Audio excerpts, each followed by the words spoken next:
Hi guys, welcome back to the workshop. I'm Nick Reeves and this is my boy Ewan. And in this video we're just having a quick, I'm going to say unboxing, but I've already opened up most of the stuff here. It's more going through some of the stuff that's arrived recently. There's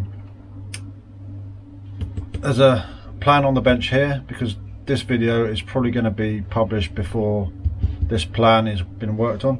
We're halfway through a build of a model, but that build series will be coming soon. And some of the parts in here are for this build, namely these two items. Some of you might well recognise what's likely to be on here. These are control lines. The model that we're building here is a combat wing. Most people say half a combat wing. It's for a 1.5 diesel, but this particular one has been designed by Tim Hobbins as a very easy to build basic trainer, control line trainer, because Ewan's decided that he wants to have a go at control line flying. Yeah, you said that's why I bought this, because you wanted to have a go at control line flying. So I've got lots of 52-foot lines, but I didn't have any 42-foot lines that this model needs, so I've ordered up a couple of pairs of lines. Mark Greenfield, Mark Green something made them up for me. And if you're watching this, I'm sorry if I got your name wrong. But yeah, these should be put to good use pretty soon. Also came with them, which I didn't expect. You've got some, I don't know how well you'll be able to see, line clips there. Again, these are a bit big, maybe. I've got some smaller versions of them. And then what else have we got in the goodie box? Well, a few glow plugs. Now this is what I'd call a full card of glow plugs. It's 12 OSF 4-stroke plugs. I always try and buy, not necessarily in bulk, but in quantity, because it does work out cheaper. These, I can't remember how much they are normal retail in the UK, but I paid, I think, I've got to try and remember, I think it was just shy of $50 for the 12. So they work out pretty cheap per plug. And I actually got down to my very last one and then needed another one, and I thought I need to get some more. So ordered another 12 of them. They came from, I'm going to say China, but they came from the Far East somewhere. They're genuine plugs, but they just sell them almost wholesale. Bought them through eBay, so the best thing to do is to look through all the listings and just find ones that are selling full cards. So I've got the OSF plugs, and also I don't think it came from the same seller, but I also got these ones, which I use a lot. Again, this is a full card, OS8s. What does it say on the back? They used to say on the back what they were good for, but these are like, I stick them in almost any engine, 2-stroke that is, right up to like a 91 2-stroke or something like that. They're a medium plug. It's good all round, you know. People some say, oh, you want a hot plug in a cold engine, or a cold plug in a hot engine, or a hot plug in a hot engine, or whatever the combination's meant to be. I do it by trial and error. If it runs right with a plug in it, great. But that's the one I use the most, OS8. Again, didn't have any of them, bought 12. That card was $37, whatever that equates to in pounds delivered. Divide that by 12, you're talking about £3 a plug, maybe even less. If you shop around, you can get a good price for them. This was something that arrived a little while ago, but I didn't actually bring it out into the garage. Now it's a fair sized box, yeah, and you can read on the box what it says. It's not an engine, it's actually a fuel tank. The fuel, well, it's actually 2 fuel tanks. Don't know how well you'll be able to see them in there, but there's an extended range one and a normal one. Reproduction tanks from plastic for Mills 75s or similar. I've got at least one, if not 2, I think. Yeah. Mills 75s, but they haven't got tanks. Again, I can't remember how much these were, but I think they're under a tenner, maybe even less than that. I can't remember. But again, found on eBay, quick delivery,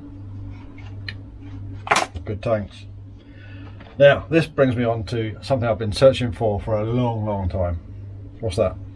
Cooling fins. Sorry? Cooling fins. Yeah, what's the proper name for it? I can't remember. Right, this is a cylinder head. Now, what's so special about this one? Well, I'm not going to say it's brand new, but it hasn't seen much work. This is for an OS 48 surpass 4-stroke. These are like rocking horse shit to get hold of. Okay? Now, I've got 3 OS 48s, 2 are runners, both probably needing bearings. Again, I've got them cheap. I've got I'm going to say brand new, but it flew once. And on the, let's say, arrival, it wasn't myself or Ewan, it was somebody else who I got the engine from. On the arrival, the exhaust hit the ground and broke the exhaust port on the cylinder head. So it wasn't a case of just re-tapping or anything like that. It actually broke the side of the, and you can probably see it's very thin around there. So it just broke that bit out, which basically rendered the engine useless. And the chap I got it from, the engine from, he said to me, take the engine, it's scrapped to me. So I took it thinking I could use it to make maybe a good engine out of 2. And then I started looking around for these heads to see if there was one anywhere, like worldwide. There was a place, I can't remember if it was Austria or somewhere in the near continent, that had one listed. Contacted them and they didn't have it in stock. So I kept on looking, eBay UK, eBay Europe, eBay America, and it was actually my dad, I think, that put me onto this one. This was on eBay UK and it was 30 quid. I think it was 30 quid. Now, some people might say that's a lot for a head, but I don't think it is when you can't get them. And this will allow a good engine to run again. So yeah, practically brand new head for an OS 48 surpass. These look like fishing swivels. Yeah, they're not fishing swivels though, they're clips, line clips. So what else do I buy? Well, one of the things that we use a lot, me and Ewan, are 3S 2200 batteries.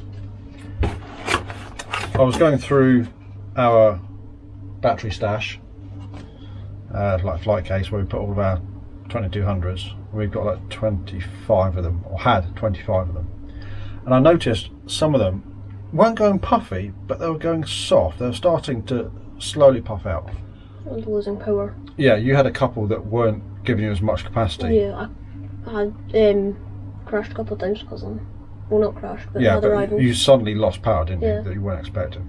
So I started putting them on the balancer, charged them. I always balance charge, but I put them on. I was more monitoring what they were doing, and they weren't taking the capacity that I was expecting. So I think 5 or 6. I think 5 are rendered unserviceable, and the 6th one, the better one out of those 6, I've kept as a starter battery. Yeah, I think it was 6. So 6 have gone, and I've ordered another 4. So these are just the Hobby King's own. Well, I say Hobby King's own. It's Turnergy. These are the blue ones. If I can get into them. Oh, these are good ones, aren't they? Sorry. These are good ones. Well, for the money, these are very good. Yeah. Hope we've had a sharp knife, eh? That's all right. I don't need no one just now. So I said these are brand new. These are the 40-50C, so 40C continuous, 50C burst, 2200 3 cells, the Turnergy ones. I can't remember how much these are. If I can remember, I'll put a link at the bottom. But however much they are, say they're 10 quid, say they're 15 quid each. The ones I threw out were from 2015, and they've been abused, something chronic. Not totally flattened or anything like that, but in one day we could easily go through 20 batteries. And there was one time we were out flying for nearly 12 hours, and we went through them nearly 3 times. Yeah, so we were working them hard. So I'm not surprised that I've had to bin some. So albeit I've effectively binned 6, I've replaced with 4, because what I was doing was I was having all of them charged to go flying and then not necessarily using them all. And keeping them charged is just, well, it's wasteful, because then you've got to discharge them, which takes another cycle off the battery, which means they're not going to last as long. So this time I've only bought 4 to replace the, say, 6 that I've binned. And what I'll do is I'll charge them basically as we need them. Maybe charge a handful, say 10, the day before we go flying, and then on the way to the flying field charge another 4 or 8 or however many I can charge in one go. And then charge at the field as well. Because I've got the luxury of having leisure batteries in the van, permanently wired in. So I can charge at the field and en route as well. And before anybody says it as well, yes, I know the dangers of doing that. I take the risk. I'm not asking you to. I actually do all my charging, or the vast proportion of my charging, in the van, whether it be on the move or stationary at the house. Because at the moment I'd rather lose the van than lose the workshop. Is there not like a million fuses in there as well? Yeah, there's fuses in the van, but that's not to do with anything protecting the batteries. But anyway, that's my risk, not anybody else's. So that's 4 of these I've bought. So that's that box. And then what else we got in here? This box actually came, or was ordered before that box. I actually forgot what was in here. Now, the first thing I saw were these. I don't know how well you'll be able to see them in there. These are what I would call male XT30s. So the male is the one that's got the pin inside it, not the socket. And a lot of people would call that a female because the other plastic bit goes in, but you don't. With connectors, it's always the electrical contacts that decide whether it's male or female. So that's a pack of males XT30s, because in here again I bought 4 of these. What are these for? Sorry? What are these for? Ah, I'm glad you asked that. Why is it because I can't remember. Is it that plain in the orange box? No. Might be. Oh, we did not unbox in the same video. No. So as you can see, we have had another delivery, which I'm going to do in another video, an unboxing. But these are, what is it? 85, 0.85. Yeah, so it's 850 milliamp. How many cells? 3. 3 cell 850s. Why did I get them? At the time I honestly couldn't remember, but it has dawned on me since I first opened the box what I got them for. Somewhere, I can't remember where it is now. What is it? Must be up in the loft. I've got another couple of little gliders, which I was going to do powered versions. Up in the corner, up there, I'll put a link to the previous little conversions that I've done. I've only done 2 gliders so far, but I was going to do these. I ordered a motor as well, didn't I? Is that what that motor was for? The other day? No, that's for the other thing I'm going to unbox. Could it be with the it could fixes? be those motors in there. Anyway, I've got motors somewhere for the little conversions. Yeah, those ones there. Don't leave them there just now. We don't need them just now. See, is it? I think it is those ones, because I bought little servos and everything as well. So 4 of these 3S batteries. What have you got there? What size is that? So Ewan's just dug out some motors that we've got here, which I think I also bought for the conversions, which are, yes, these are 1806 2280 kV, so just shy of 2300 kV, with a 5x3 prop on 3S. It should be pretty damn good. Now I'm also wondering, that was an 1806, yeah? What was it? Again, we had another packet randomly arrive with a motor in it. I couldn't remember what this one was for, but this one might also be the same motor. If it is, quid's in. A big speed controller for water building. It's only a 10 amp. can't actually see what that one is because I can't see the end of the packet there.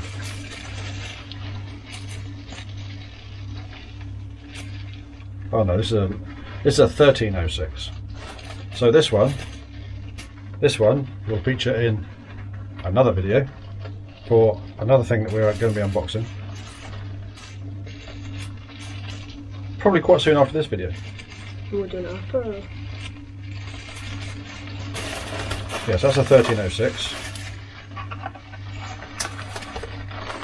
Two 1806s. The 1806s are for the little gliders, which these batteries are for. Now, I always try and, well, there's another pack of XT30s there. I always try and sort of make it worth my while when I'm ordering from Hobby King, just to, you're paying postage of, say, a £5. It's worth getting stocked up on things. These little, what I call generic radio switches, ones with a charge lead as well, I can't tell the difference between these and genuine Futaba switches. I've not had one of these fail in use. I had one failed out of the packet. It just didn't make contact at all. But other than that, I've not had any fail in use. So I've got four. Again, I've got 4 of those. They're sort of like £2 or £3 or something. So good value for what they are. And that's about it. I saw the, I can't think where I'll put it now. That motor there, the 1306, that's for the next unboxing. Little motors there, and that is kind of everything that's arrived just now. I've started to have a major tidy up because we're looking to move house. I want to keep these videos going as much as possible, so I'm trying to get as many videos made before this lot has to be packed up, shipped off to a storage unit until we move into a new house. Yeah, so yeah, I'm waffling a bit just now because I've got a lot of things on my mind with regards to modern stuff. But if you're liking this, what I'm doing in this channel, please give us a subscribe, give us a thumbs up, a like, and comment below on anything, any subject matter that I'm putting in these videos. All excuse me, all comments are read and responded to when need be, and all feedback is appreciated. But until the next video, which will hopefully be coming very soon, I'll catch you all later.